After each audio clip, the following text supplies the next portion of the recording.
Thanks for joining us today on the Man Blitz. I'd just like to take a moment to remind you to follow us on Twitter at Man Blitz. Visit us at www.3manblitz.com. You can listen to us on Anchor, Spotify, Google Podcast, Breaker, and don't forget to view us on YouTube. Make sure you subscribe and hit the like button. Thanks, guys. Hey, guys. Welcome into another episode of the Man Blitz. You got me, Jeremy. On the bottom, you got Queasy. To my left, you got Andrew. This week's episode, what we're going to do is we're going to take a look at the upcoming college football games for Week 4. It's Week 5. It's Week 5. It's Week 5. It's Week 2 for SEC. It's Week 5 for everybody else. Kind of confused, but here we go. No, college hasn't started yet. Okay. Sorry, Big Ten. Y'all will get there eventually. Pac-12 will start sometime next year or something. I don't know. Yeah, November, though. Seriously, November. All right, well, before we get started, November. Let's do our thing. Y'all know what I'm talking about. I'm pulling straight from the bottle. Uh-oh, we got a rebel. Ben! I see a little Ben in him. I see that. And I'm going a little bit of foreign. I like that. A little Modelo. A little Modelo.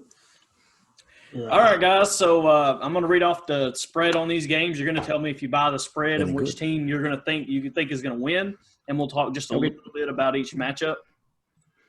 First up, I have South Carolina at Florida. Florida is set right now. As of right now, it may bump a little bit. Set right now as an 18-point favorite at home. What do you guys think about this? Yeah, I'm taking Florida all day. I will say I'm interested to see how South Carolina can move the ball against Florida because I know in last week their defense, they got scored on. They got scored on quite a bit. Granted, Kyle Trask and their offense was really humming, but I expected them to take care of business, especially being at the Swamp. And I think I would take them more than the 18. Would you? I think I would. I think they would cover. I think they'll cover at least. Queasy. Again, let me start here. I do think Florida will win. I think they will bounce back from their last game. Even though they won their last game, they started off pretty slow. And I think they will come out firing on all cylinders this game. But yet, I don't think it will be 18 points, even at the Swamp. I think I'm siding with Queasy on this one, simply because last year this game came down to a penalty at the end of the fourth quarter that ended up giving Florida the win. And South Carolina's showing that they've got some fight. Yeah, they've got some fight, and it smells like a shot bet. I'm going to go ahead and write it down. I'm not taking South Carolina to win, but I think I will take the under. Yeah, you'll take the under. I'll take the over. Queasy, you're in on that, yeah? Yes, I am. Yeah. So to me, it's like, the Florida team, and it makes me feel weird because I'm putting praise on Florida, and I hate Florida. Well, you got to tell they did look really good. Yeah. They did look really good. Their offense looked really good. They did. And I got to see every single bit of South Carolina because they played Tennessee. So I think I got it. Everybody's taking Florida, but it's a shot bet. I think they're going to win by more than 18. Yeah. And, let's be honest. I'm excited to see what this Florida offense comes out and does again. Is Kyle Pitts going to get 800 touchdowns again? Is Kyle Trask really the quarterback we think he is? All the Florida fans are praising him, saying he's the next Tebow and this and that. Y'all watch out. We're taking the East. Well, you know what? Here's your second test. Prove it. Yeah, and is your defense going to be worth a crap at home? Yeah. I think they will. I think they'll bounce back and shut them down. They got game tape now. They got something to look for, Maybe. Versus maybe they were just a little stuff. Rusty, Ty Grantham is a well-respected defensive coordinator in the SEC and throughout the country. So next up, we have Missouri. The Tigers are taking on Jeremy's Tennessee Volunteers. Tennessee is a 10-point favorite at home. Now, Jeremy, I'm going to hit you first, bro. How do you feel about this game? Dude, so okay. Obviously, I'm pretty sure Tennessee's going to win. I got Tennessee all the way. Mark it. Bank it. Yeah. But I will say that Missouri looked really good against Alabama in the second half of that game. Like, really good. Granted, I don't know if they're playing second, third string, but, the old adage is Alabama's third string's better than your first string. Whatever. They got so much talent. But they did look good, and they did move the ball. So I'm looking forward to it. But I'm going to take Tennessee in that win.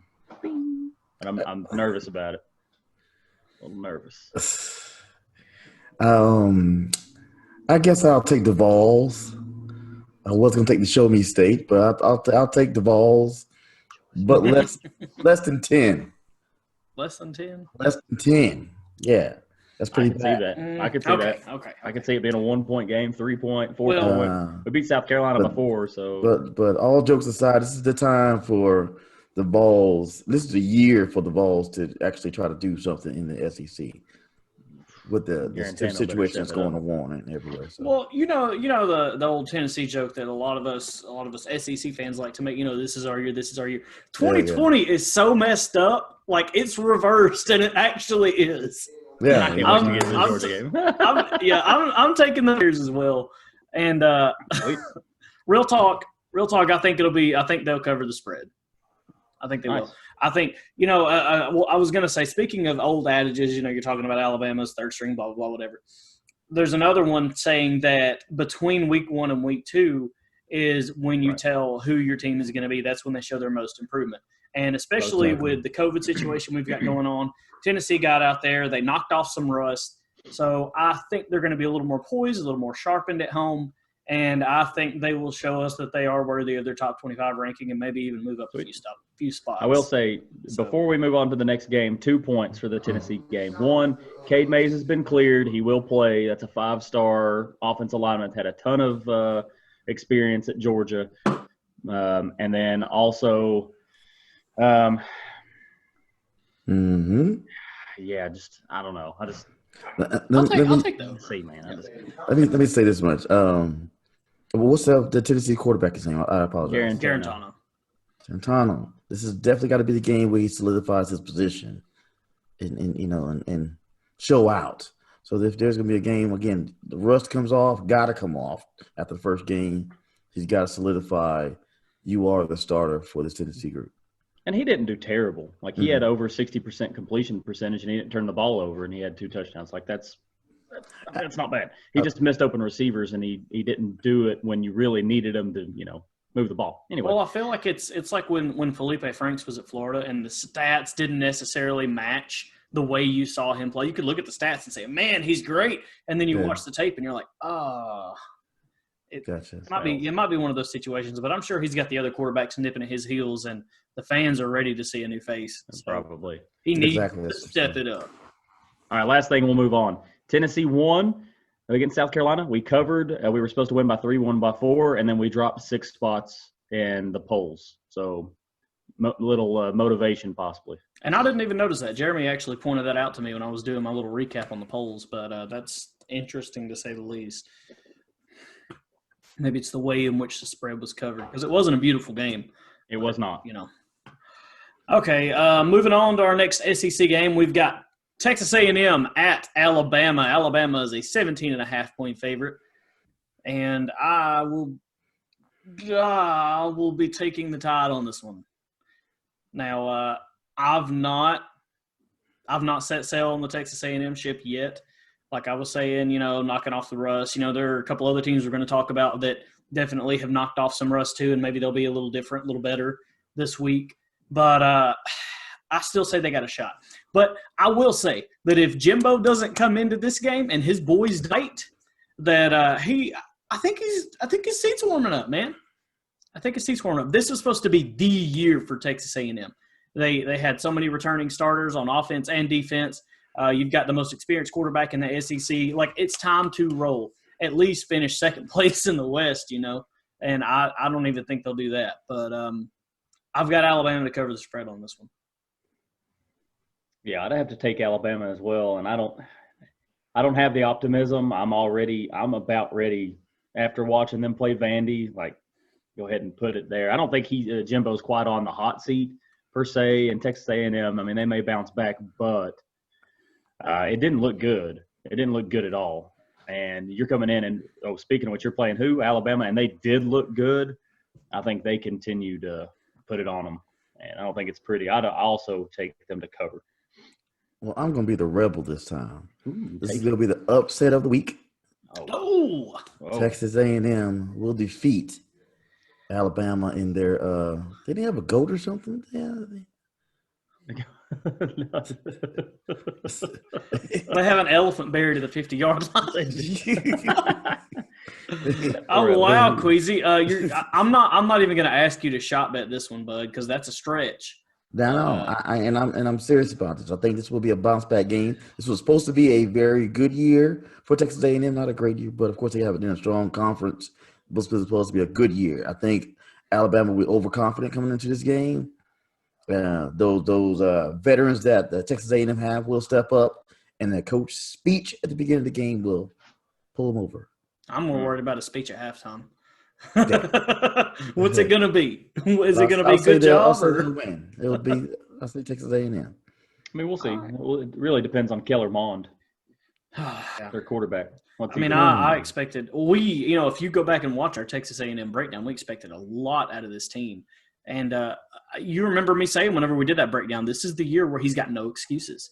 Everybody else can say COVID and this and that and blah, blah, blah. But he's got the most continuity, I believe, in the SEC as far as with returning coaches and his players and everything. Like, he was poised, man. This was his year. And this will be the game. They did win. They did win in week 1. They did win. This will be the game. It was an ugly win against Vanderbilt. Mark my words. Maybe Vanderbilt's just underrated, but maybe they are. We'll find out. We're about to get down to them here in just a minute. But first, let's go ahead and talk about Ole Miss at Kentucky, with Kentucky a 6.5-point favorite. I think this game is going to be fun. 6.5-point favorite. Yeah. I don't know, man. I say Ole Miss. Ole Miss is going to win this game also, too. Well, Kentucky's got a really good defense. Their defense is pretty stout.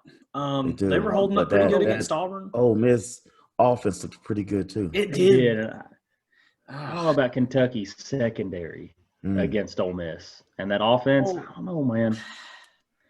And Kentucky's still – Kentucky needs to stick to the run game. That's where their strength is. And bread and butter.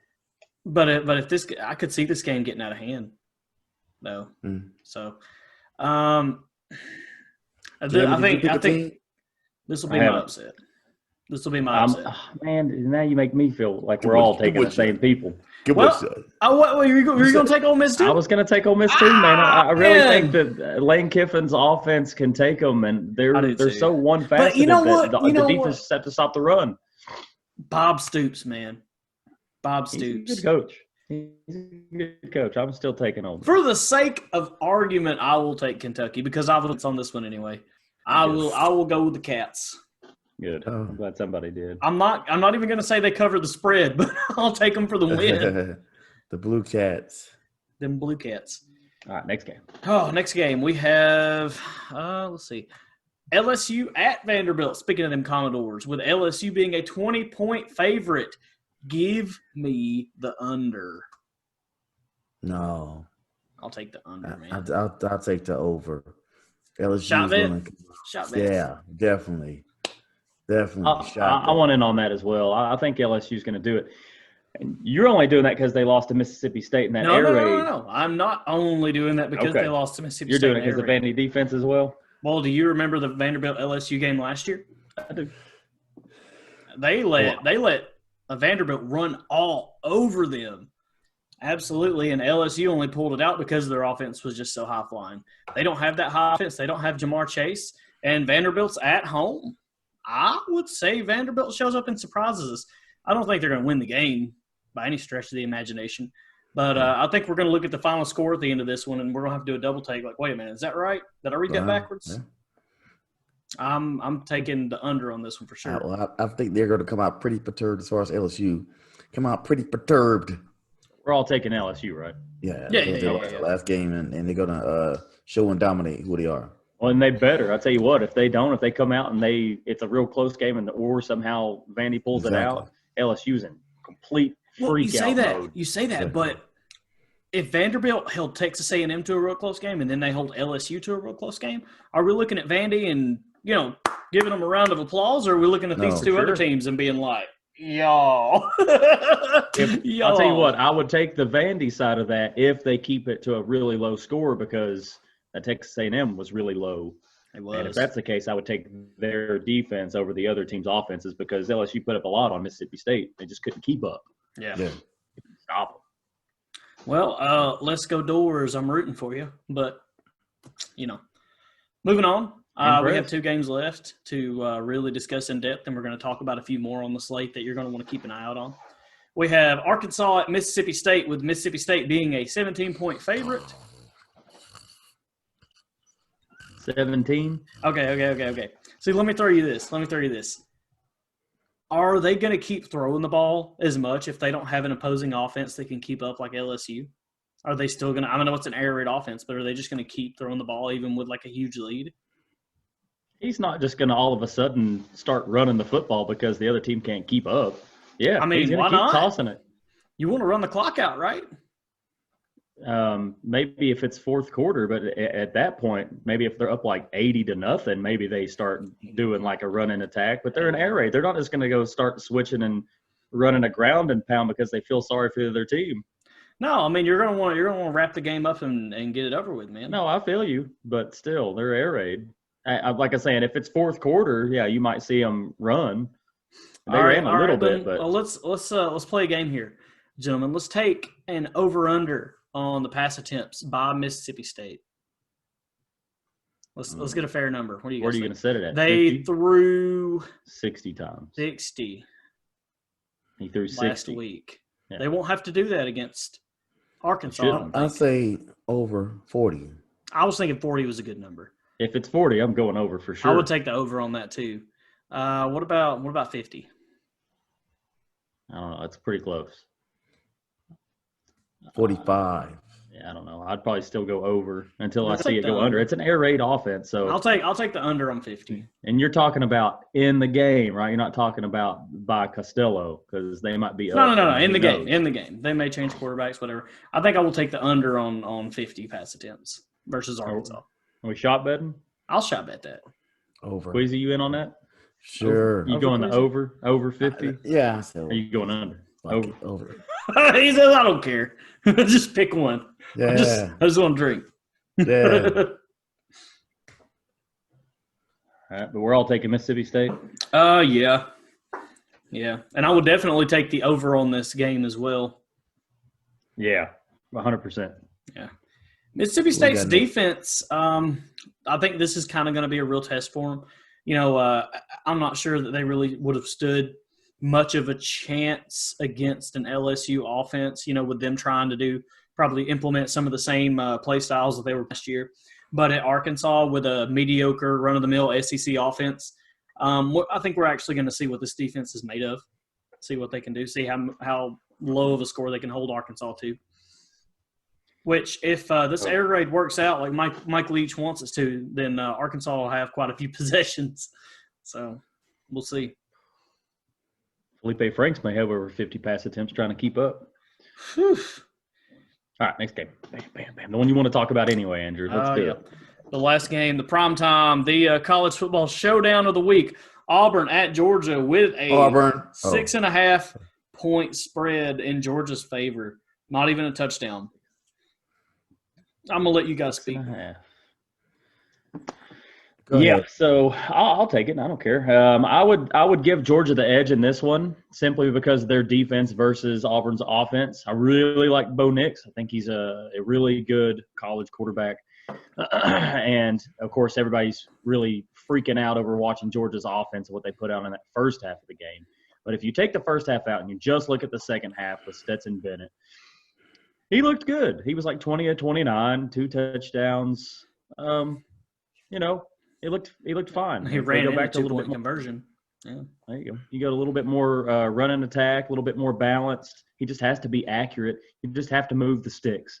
Yeah. If you do that, I think I've got Georgia.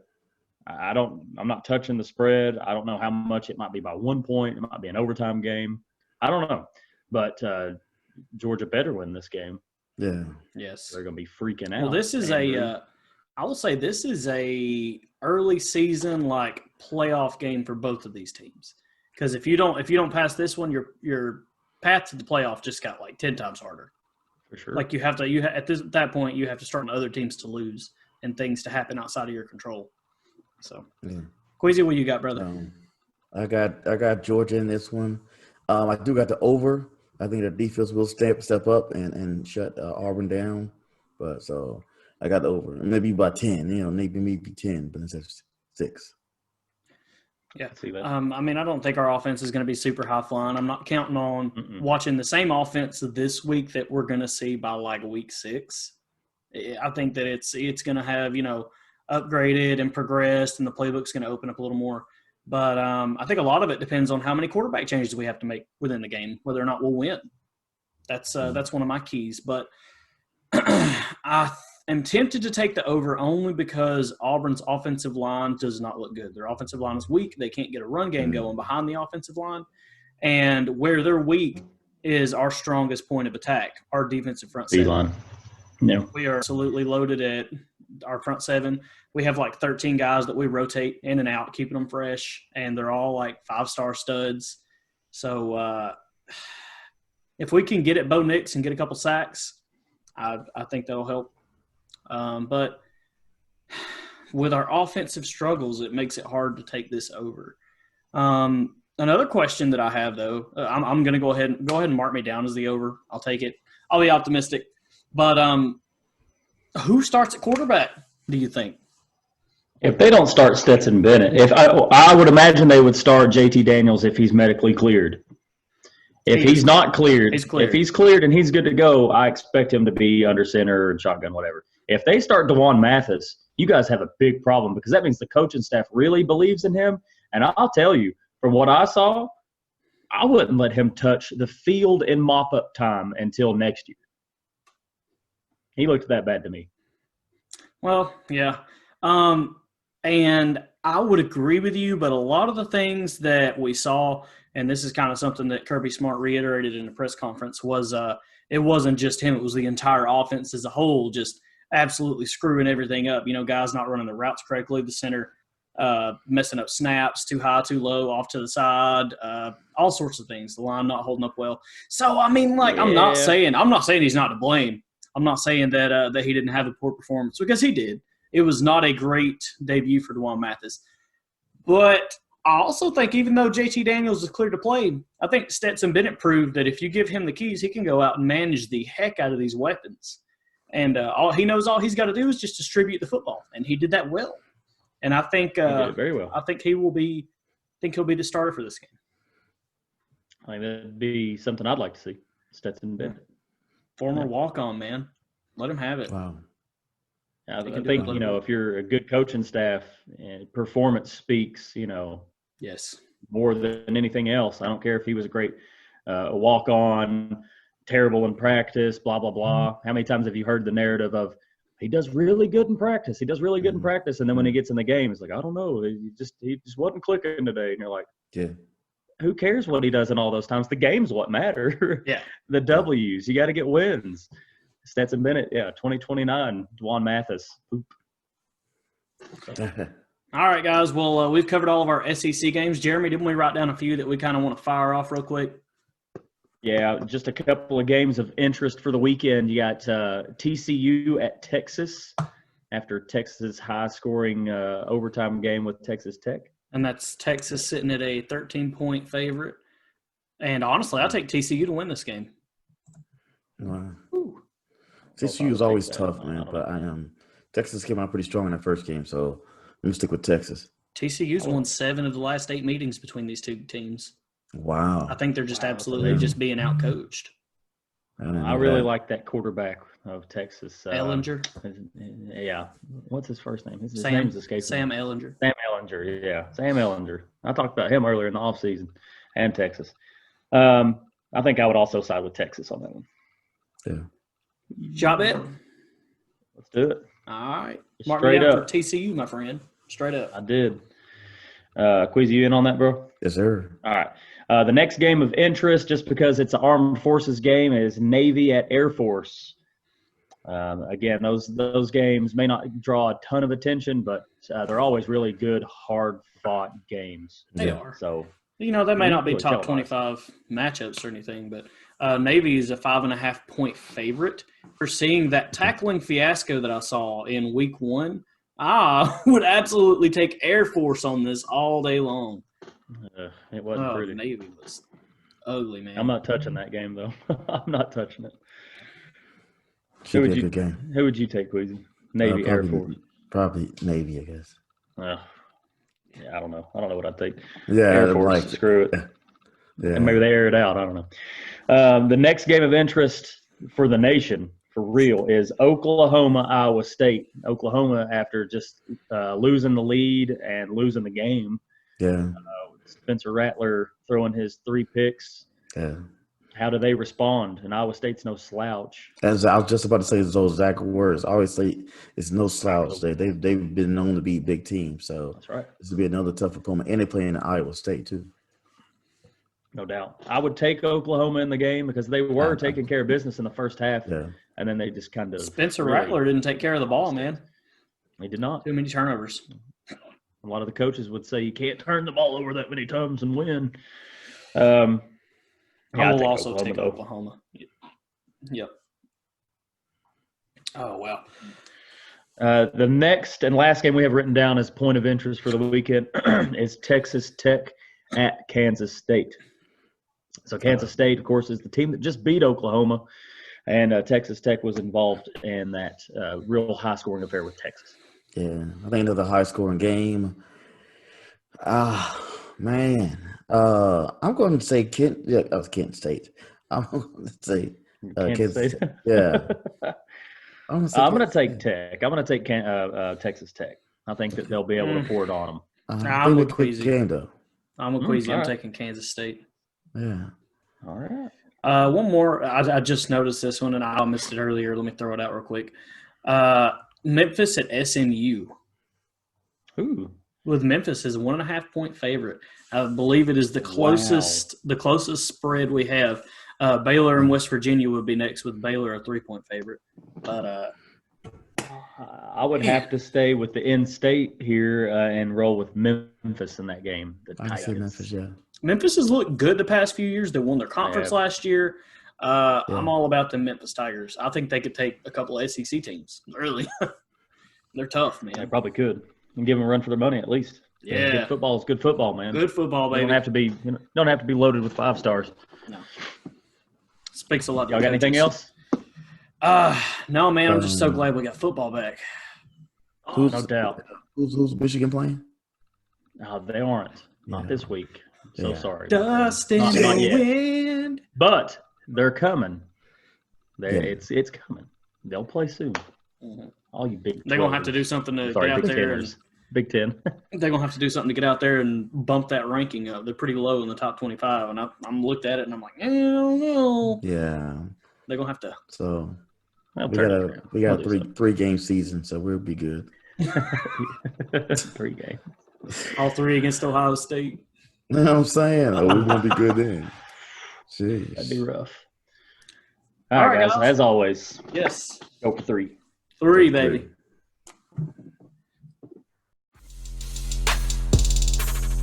Don't forget to follow us on Twitter. Queasy at RastaLion1131, Jeremy at Checkerboard J, and me at Jedi Quarterback.